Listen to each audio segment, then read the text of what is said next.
Ya, bismillah, assalamualaikum warahmatullahi wabarakatuh. Kembali lagi di channel ini di Bimbingan Belajar Al-Rayhan. Ini adalah part ke-6 atau pertemuan ke-6 pembelajaran daring matematika khusus kelas 8 SMP atau MTS. Kita masih di bab yang sama, yaitu bab kedua, bidang kartesius. Nah, sebelum kita masuk ke pembahasan pada video kali ini, ada beberapa tujuan pembelajaran yang ingin dicapai untuk peserta didik. Yang pertama, peserta didik diharapkan dapat memahami langkah-langkah menggambar titik pada koordinat kartesius. Yang kedua, peserta didik diharapkan dapat menentukan titik terhadap titik asal, yaitu 0,0. Yang ketiga, peserta didik diharapkan dapat menentukan titik terhadap titik tertentu atau A, B. Oke, langsung saja kita mulai pembahasan pada video kali ini. Nah, yang pertama yang akan kita bahas adalah cara untuk menggambar titik pada koordinat kartesius. Jadi, pada bidang koordinat kartesius, posisi atau letak suatu titik dituliskan dalam bentuk X, Y, seperti yang kita pelajari pada pertemuan sebelumnya. Nah, sehingga untuk menggambarkan titik pada koordinat kartesius, langkah-langkahnya adalah sebagai berikut. Jadi yang pertama, kita akan menentukan terlebih dahulu koordinat X dan Y dari titik yang akan kita gambar. Yang kedua, kita akan menarik garis lurus ke atas atau ke bawah secara vertikal dari koordinat X pada titik tersebut searah dengan sumbu Y atau sumbu yang menuju ke arah atas atau ke bawah. Kemudian, kita akan menarik garis lurus ke kiri atau ke kanan atau secara horizontal dari koordinat Y pada titik tersebut searah dengan sumbu X atau sumbu yang menuju ke arah kiri atau kanan, sehingga keduanya akan berpotongan pada satu titik. Nah, titik inilah yang dikatakan sebagai titik X, Y yang akan kita gambar. Lanjut ke materi selanjutnya. Nah, di contoh kali ini kita akan mencoba untuk menggambarkan dua buah titik, yaitu titik yang pertama adalah P3,5 dan titik kedua adalah Q negatif 2,6 pada bidang koordinat kartesius. Jadi kita mulai dari titik yang pertama, yaitu titik P3,5. Sebelum kita menggambarkan titik P3,5, kita harus mengetahui terlebih dahulu koordinat X dan koordinat Y dari titik tersebut. Karena bentuk umum suatu titik dituliskan dalam bentuk X, Y, berarti kita bisa tarik kesimpulan bahwa ini 3 adalah koordinat X-nya, sedangkan 5 yang ada di sini adalah koordinat Y-nya. Nah, setelah itu, ayo kita mulai menggambarnya di bidang kartesius. Jadi di sumbu X kita hanya fokus di nilai X-nya sama dengan 3, sedangkan di sumbu Y kita hanya fokus di nilai Y sama dengan 5 saja untuk menggambarkan titik P ini. Jadi langkah yang pertama yang harus kita lakukan adalah kita akan tarik garis lurus dari koordinat X sama dengan 3 yang ini. Kemudian kita gambarkan searah dengan sumbu Y. Jadi sumbu Y ini kan sebenarnya ke atas dan ke bawah. Jadi pertanyaannya, apakah dia harus ke atas atau yang ke bawah? Nah, jawabannya itu adalah ke atas. Kenapa? Karena koordinat Y-nya itu berada di sebelah atasnya sumbu Y. Jadi kalau misalnya koordinat Y-nya itu ada di bagian negatif atau di bagian bawah, berarti kita tarik garis lurus itu ke arah bawah seperti itu. Jadi selanjutnya kita akan menarik garis lurus dari koordinat Y sama dengan 5 ini searah dengan sumbu X. Jadi dia akan sumbu X ini ke kiri dan ke kanan. Jadi pertanyaannya, apakah kita harus menarik garisnya ini ke kiri atau ke kanan? Nah, kebetulan karena di sini koordinat X-nya itu ada di sebelah kanan sumbu X, berarti kita tarik garis lurus juga ke arah kanan mengikuti arah dari angka 3 di sumbu X ini. Nah, setelah itu, di sini kan ada perpotongan antara dua buah garis yang kita buat sebelumnya. Berarti disinilah lokasi dari titik P, yaitu 3,5. Jadi di sini lokasinya, seperti itu. Semoga adik-adik mengerti ya. Oke, kita lanjut untuk menggambar titik Q negatif 2,6. Nah, kali ini kita akan menggambarkan titik yang kedua, yaitu titik Q negatif 2,6 pada koordinat kartesius. Jadi yang harus disiapkan pertama adalah kita harus mengetahui di mana sih koordinat X dan koordinat Y dari titik Q negatif 2,6 ini. Jadi seperti tadi, karena bentuk umum sebuah titik itu adalah X, Y, berarti negatif 2 adalah koordinat X-nya, sedangkan 6 merupakan koordinat Y dari titik Q ini. Nah, setelah itu, ayo kita mulai menggambarnya di koordinat kartesius. Nah, di sini kita akan fokus di nilai X-nya sama dengan negatif 2 yang ini, dan juga kita akan fokus di nilai Y, yaitu 6 pada sumbu Y ini.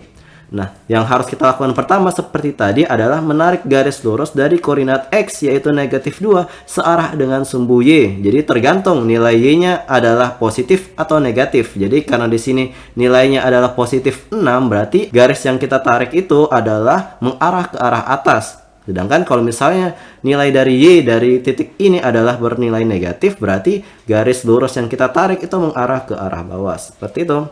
Nah, setelah kita tarik garis lurus dari koordinat X sama dengan negatif 2 ini, yang harus kita lakukan berikutnya adalah kita akan tarik garis lurus dari koordinat Y, yaitu positif 6, searah dengan sumbu X. Jadi, karena nilai X-nya adalah negatif 2, karena negatif berarti kita tarik garis lurus mengarah ke sebelah kiri. Sehingga terciptalah sebuah perpotongan antara dua buah garis yang kita buat sebelumnya, yaitu di sini di negatif 2,6. Sehingga inilah titik Q negatif 2,6 yang ingin kita gambarkan. Seperti itu. Semoga adik-adik paham ya. Oke, kita lanjut ke materi selanjutnya. Nah, selanjutnya kita akan membahas mengenai posisi titik terhadap titik asal 0,0.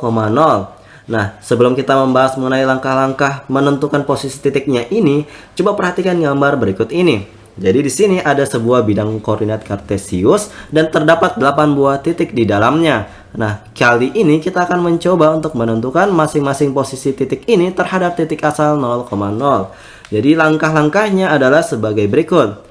Yang pertama, kita akan menggunakan posisi titik 0,0 atau titik pusatnya ini sebagai acuan dalam menentukan posisi titik-titik lainnya. Jadi artinya adalah kita akan mulai berjalan dari titik pusat 0,0 ini hingga nantinya sampai di koordinat dari titik A, B, dan seterusnya sampai di titik H. Nah, yang kedua, kita akan menentukan koordinat X dan Y dari setiap titik terhadap titik 0,0 sebagai berikut. Jadi coba perhatikan tabel berikut ini. Nanti kita akan mengisi nilai dari posisi-posisi dari masing-masing titik ini ke dalam tabel ini. Kita mulai dari titik A, yaitu titik 6,5. Jadi dari mana kita tahu ini 6,5? Sangat mudah. Kita tinggal tarik garis lurus ke bawah dan tarik garis lurus ke arah sumbu Y. Dan di situ diketahui bahwa ini adalah titik 6,5. Nah, gimana sih cara untuk menentukan posisi titik ini terhadap titik asal? Jadi caranya adalah sebagai berikut. Kita akan mulai berjalan, itu mulai dari titik 0,0 ini. Kemudian kita akan seolah-olah berjalan menuju titik A. Jadi kita mulai berjalan ke kanan, itu sebanyak 1, 2, 3, 4, 5, 6. Jadi kita butuh 6 satuan ke kanan untuk sampai di koordinat X dari titik A, yaitu X sama dengan 6. Kemudian kita butuh naik lagi kan ke arah atas, berarti kita hitung 1, 2, 3, 4, 5. Ternyata setelah 6 satuan ke kanan, kita butuh 5 satuan ke atas untuk sampai di titik A. Jadi posisi titik A terhadap titik pusat atau titik asal 0,0 adalah 6 satuan ke kanan dan 5 satuan ke atas. Jadi dalam menentukan posisi titik terhadap titik asal, arah kanan, kiri, atas, bawah itu sangat mempengaruhi. Jadi adik-adik tidak boleh sampai salah ya. Oke, kita lanjut ke titik B 4,0. Jadi untuk sampai di titik B 4,0 ini, ternyata kita hanya butuh ke kanan sebanyak 4 kali. Karena ini kita sudah sejajar dengan letak dari titik B. Jadi kita hanya butuh 1, 2, 3, 4. Kita hanya butuh 4 satuan ke kanan tanpa perlu atas atau ke bawah. Sehingga kita tuliskan seperti yang tertera di tabel berikut ini. Nah, ini kan sebenarnya lama ya. Kalau misalnya kita harus lompat-lompat kayak gini untuk menentukan masing-masing dari posisi titik. Nah, cara cepatnya adalah seperti berikut ini, saya ajarkan. Nah, karena titik C adalah titik 0,3, berarti perhatikan di sini, X-nya kan 0, Y-nya 3. Karena Y-nya ini bernilai positif 3, berarti dia hanya butuh 3 satuan ke atas untuk sampai ke titik C, karena X-nya itu bernilai 0. Sehingga kita tuliskan, itu 0 satuan ke kiri atau ke kanan, dan 3 satuan ke atas. Jadi cukup lihat nilai dari masing-masing koordinat X dan koordinat Y. Kalau misalnya koordinat X-nya itu bernilai positif, berarti ke kanan. Kalau dia X-nya negatif, berarti ke kiri. Sedangkan kalau untuk koordinat Y-nya, kalau dia positif ke arah atas. Kalau koordinat Y-nya itu bernilai negatif, berarti ke arah bawah. Seperti itu, ingat ya. Jadi kita lanjut ke titik yang keempat, yaitu titik D. Karena titik D ini adalah titik negatif 5,0, berarti kita perlu 5 satuan ke kiri dan 0 satuan ke atas atau ke bawah, seperti berikut ini. Jadi tertulis ya, jelas. Oke, lanjut ke titik E. Karena titik E ini adalah negatif 8,7, artinya posisi titik E ini terhadap titik pusat adalah 8 satuan ke kiri dan juga 7 satuan ke arah atas. Seperti itu. Seperti yang tertulis di tabel berikut ini. Nah, kita lanjut ke titik F. Karena titik F ini adalah titik dengan koordinat negatif 3,6, artinya adalah posisi titik F ini terhadap titik pusat 0,0 adalah 3 satuan ke kiri, dan 6 satuan ke arah bawah. Karena keduanya itu bernilai negatif koordinat X maupun koordinat Y-nya, seperti yang tertulis di tabel berikut ini. Oke, kita lanjut ke titik G. Karena koordinat titik G adalah 0, negatif 2, artinya kita hanya butuh 2 satuan ke bawah untuk sampai ke titik G, sehingga posisi titik G terhadap titik pusat 0,0 adalah 0 satuan ke kiri atau ke kanan dan 2 satuan ke arah bawah. Nah, karena titik H adalah titik dengan koordinat 3, negatif 8, artinya adalah posisi titik H terhadap titik pusat adalah 3 satuan ke kanan dan 8 satuan ke arah bawah. Seperti itu. Jadi itu dia tadi cara untuk menentukan posisi titik terhadap titik asal 0,0. Oke, kita lanjut ke materi selanjutnya. Nah, selanjutnya kita akan membahas mengenai posisi titik terhadap titik tertentu A, B. Jadi, pada dasarnya, menentukan posisi titik terhadap titik tertentu A, B hampir sama dengan cara menentukan posisi titik terhadap titik asal 0,0. Hanya saja jika terhadap titik asal 0,0, sumbu X dan Y-nya berpotongan di koordinat 0,0. Sedangkan untuk menentukan posisi titik terhadap titik tertentu A, B, kita harus membuat sumbu X dan Y yang baru yang berpotongan di titik tersebut. Untuk lebih jelasnya, coba perhatikan contoh berikut ini. Nah, di contoh ini adik-adik bisa lihat bahwa sumbu X dan sumbu Y yang asli adalah yang berwarna hitam. Sedangkan yang berwarna kuning di sini adalah sumbu X dan sumbu Y buatan yang berpusat di titik P, yaitu 1,2. Sehingga untuk menentukan posisi titik A, B, C sampai dengan titik H terhadap titik P 1,2, langkah-langkahnya adalah sebagai berikut. Jadi yang pertama adalah karena titik acuannya adalah titik P, berarti kita akan bermula atau kita akan mulai berjalan dari titik P ini. Jadi contoh misalkan kita mau ke titik A. Jadi kita ingin menentukan posisi titik A terhadap titik P ini. Jadi caranya adalah kita akan ke kanan terlebih dahulu karena lokasi dari titik A ini kan di sebelah kanan atas dari titik P. Berarti kita ke kanan dulu. Ke kanan berapa kali? Coba hitung bersama-sama. 1, 2, 3, 4, 5. Jadi kita butuh 5 satuan ke kanan. Kemudian untuk atas bawahnya coba kita lihat. Kita butuh ke atas berapa kali kira-kira. Jadi kita hitung ya. 1, 2, 3. Berarti setelah 5 satuan ke kanan, kita butuh 3 satuan ke atas lagi untuk sampai di titik A. Sehingga posisi titik A terhadap titik P 1,2 adalah 5 satuan ke kanan dan 3 satuan ke atas. Jadi kita akan lakukan hal yang sama untuk semua titik yang ada di bidang kartesius ini. Jadi kalau misalnya kalau kita ingin menentukan posisi titik B terhadap titik P, coba kita lihat. Karena kita mulai berjalan dari titik P, berarti kita butuh ke bawah dulu sebanyak 2 kali. Karena ini langkahnya adalah 1, 2. Kemudian setelah 2 satuan ke bawah, kita butuh ke kanan lagi untuk sampai di titik B. Berapa kali? Ayo coba kita hitung bersama-sama. 1, 2, 3. Ternyata setelah kita turun 2 satuan ke bawah, kita butuh 3 satuan ke kanan untuk sampai di titik P. Sehingga posisi titik B terhadap titik P adalah 3 satuan ke kanan dan 2 satuan ke bawah. Jadi boleh juga ditukar ya posisinya. Jadi mau 2 satuan ke bawah dulu dibilang, setelah itu 3 satuan ke kanan juga tidak ada masalah. Nah, akan tetapi cara manual seperti ini sangat tidak efektif dan efisien dalam mengerjakannya. Maka di sini kami akan menjelaskan sebuah rumus yang bisa mempermudah adik-adik untuk menentukan posisi suatu titik terhadap titik tertentu. Tapi dalam kasus ini adalah titik P 1,2. Jadi yang ini kita akan skip ya. Kita akan langsung mengerjakannya dengan menggunakan rumus tersebut. Nah, ini dia rumus-rumus yang akan kita gunakan untuk menentukan posisi suatu titik terhadap titik tertentu A, B. Tapi dalam contoh kasus yang ini, titik acuannya adalah P 1,2. Jadi rumus-rumusnya adalah sebagai berikut. X baru sama dengan X lama kurang X acuan, sedangkan Y baru sama dengan Y lama atau Y acuan. Atau bisa kita tuliskan sebagai berikut ini. Tapi pertanyaannya, apa sih X baru dan Y baru ini? Jadi, XB dan YB ini adalah posisi suatu titik terhadap titik acuan P 1,2 nantinya. Jadi, kalau misalnya jawabannya nanti adalah 3, negatif 2, artinya adalah posisi titik ini terhadap titik acuan P adalah 3 satuan ke kanan dan 2 satuan ke bawah.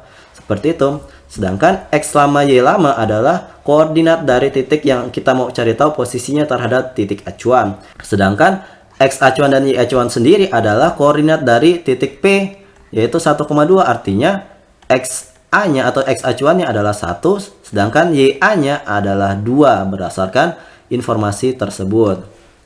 Nah, ayo kita mulai menyelesaikan permasalahan ini dengan menggunakan rumus tersebut. Jadi kita mulai dari titik A ya. Di sini titik A-nya kan 6,5, berarti X lamanya 6, Y lamanya adalah 5. Berarti kita akan kurangkan dengan XA dan YA yang kita peroleh dari sini. Berarti 6 kurang 1, 5 kurang 2. Sehingga kita peroleh hasilnya adalah 5,3. Artinya apa? Artinya adalah posisi titik A terhadap titik acuan P adalah 5 satuan ke kanan dan 3 satuan ke atas. Sedangkan untuk titik B, berarti kita peroleh 4 kurang 1, 0 kurang 2. Dan kita peroleh hasilnya adalah 3, negatif 2. Ini adalah X baru dan Y baru dari titik B tersebut. Artinya adalah posisi titik B ini terhadap titik acuan P adalah 3 satuan ke kanan dan 2 satuan ke bawah. Lanjut ke titik C. Berarti 0 kita kurangkan dengan 1 dan 3 kita kurangkan dengan 2. Kita peroleh hasil yaitu negatif 1,1. Artinya apa? Artinya posisi titik C ini terhadap titik acuan P adalah 1 satuan ke kiri dan 1 satuan ke atas. Seperti itu. Untuk titik D, berarti kita kurangkan negatif 5 dengan 1 dan 0 dengan 2. Sehingga kita peroleh negatif 6, negatif 2. Artinya apa? Artinya posisi titik D terhadap titik acuan P adalah 6 satuan ke kiri dan 2 satuan ke bawah. Sedangkan untuk titik E, negatif 8 kita kurangkan dengan 1, 7 kita kurangkan dengan 2. Sehingga memperoleh hasilnya adalah negatif 9,5. Artinya adalah posisi titik E terhadap titik acuan P adalah 9 satuan ke kiri dan 5 satuan ke atas. Sedangkan untuk titik F, negatif 3 kita kurangkan dengan 1, negatif 6 kita kurangkan dengan 2, sehingga memperoleh hasil negatif 4, negatif 8. Artinya adalah posisi titik F terhadap titik acuan P adalah 4 satuan ke kiri dan 8 satuan ke bawah. Lanjut ke titik G. Di sini 0 kita kurangkan dengan 1, negatif 2 kita kurangkan dengan 2. Sehingga hasilnya adalah negatif 1, negatif 4. Artinya posisi titik G terhadap titik acuan P adalah 1 satuan ke kiri dan 4 satuan ke bawah. Lanjut ke titik yang terakhir yaitu titik H. Di sini 3 kita kurangkan dengan 1, sedangkan negatif 8 kita kurangkan dengan 2. Sehingga memperoleh 2, negatif 10. Artinya posisi titik H terhadap titik acuan P adalah 2 satuan ke kanan dan 10 satuan ke bawah. Semoga adik-adik paham ya. Nah, kalau misalnya adik-adik masih belum paham, ayo coba kita kerjakan contoh berikutnya bersama-sama. Nah, di contoh ini ada sebuah bidang kartesius dan ada 5 buah titik di dalamnya. Mulai dari titik A, B, C, sampai dengan titik E. Nah, yang ditanyakan di soal ini adalah koordinat titik B terhadap titik acuan D dan juga koordinat titik E terhadap titik acuan C. Jadi kita mulai dari soal yang pertama ya. Karena di sini yang diminta adalah posisi titik B terhadap titik acuan D, berarti yang harus kita lakukan pertama adalah menentukan koordinat titik B ini. Karena di sini koordinat titik B adalah 4,3, maka koordinat titik D-nya juga kita harus tentukan. Yaitu koordinatnya adalah negatif 5, negatif 3. Karena kedua info ini akan kita gunakan dalam rumus yang tadi kita bahas. Jadi yang di koordinat B-nya ini 4-nya adalah X lama, sedangkan 3-nya di sini adalah Y lama. Sedangkan untuk di koordinat D-nya tadi, negatif 5 adalah XA atau X acuan, sedangkan negatif 3-nya adalah YA atau Y acuan. Sehingga berdasarkan rumus yang tadi kita bahas bersama-sama, untuk X barunya itu adalah X lama kurang X acuan. Berarti 4 kita kurangkan dengan negatif 5. Itu sama artinya dengan 4 ditambahkan dengan 5 karena negatif kali negatif adalah positif. Sehingga hasil akhirnya untuk X barunya adalah 9. Sedangkan untuk koordinat X barunya itu bisa diperoleh dengan cara 3 kita kurangkan dengan negatif 3. Negatif 3-nya di sini adalah berdasarkan Y acuan dari titik acuan D tersebut. Karena 3 kurang negatif 3 itu sama artinya dengan 3 tambah 3, maka hasilnya Y barunya adalah 6. Jadi koordinat B terhadap titik acuan D adalah 9,6. Seperti itu. Semoga adik-adik mengerti ya. Oke, kita lanjut ke soal yang kedua. Nah, kita lanjut ke soal yang kedua. Di soal kedua ini kan yang diminta adalah koordinat E terhadap titik acuan C. Berarti kita harus cari tahu terlebih dahulu koordinat titik E-nya, yaitu 3, negatif 4. Sedangkan untuk koordinat titik acuan C-nya adalah negatif 4,4. Setelah 2 ini kita sudah ketahui, maka bisa kita gunakan rumus yang ini. X baru sama dengan X lama kurang X acuan, sedangkan Y baru sama dengan Y lama kurang Y acuan. Nah, di sini yang mana sih X lamanya? X lamanya adalah koordinat titik X-nya yang ini. Ini adalah X lama. Sedangkan negatif 4-nya adalah Y lama. Sedangkan untuk titik acuan C, negatif 4-nya ini adalah X acuan, sedangkan 4-nya adalah Y acuan. Berarti karena di sini X lama kurang X acuan, berarti 3 kita kurangkan dengan negatif 4. Itu sama artinya dengan 3 tambah 4. Hasilnya diperoleh adalah positif 7. Sedangkan untuk Y barunya bisa kita peroleh dengan cara negatif 4 kita kurangkan dengan 4. Itu sama dengan negatif 8. Jadi koordinat E terhadap titik acuan C adalah 7, negatif 8. Seperti itu. Sangat mudah kan? Semoga adik-adik paham ya. Nah, itu dia tadi materi pada pertemuan ke-6 kali ini. Kalau misalnya ada yang kurang jelas tentang materi tersebut, jangan malu-malu untuk komentar di bawah. Nah, untuk lebih meningkatkan pemahaman adik-adik mengenai materi tersebut, di sini saya sudah memberikan 2 buah latihan soal yang bisa adik-adik kerjakan dari rumah. Kalau misalnya ada soal yang kurang jelas atau gimana, jangan malu-malu untuk komentar di bawah juga ya. Jadi kalau misalnya video ini bermanfaat untuk adik-adik semua, jangan lupa like, share, and subscribe channel ini. Dan jangan lupa nyalakan bel notifikasi untuk mendapatkan pemberitahuan lebih awal. Oke, sampai jumpa di video selanjutnya. Wassalamualaikum warahmatullahi wabarakatuh.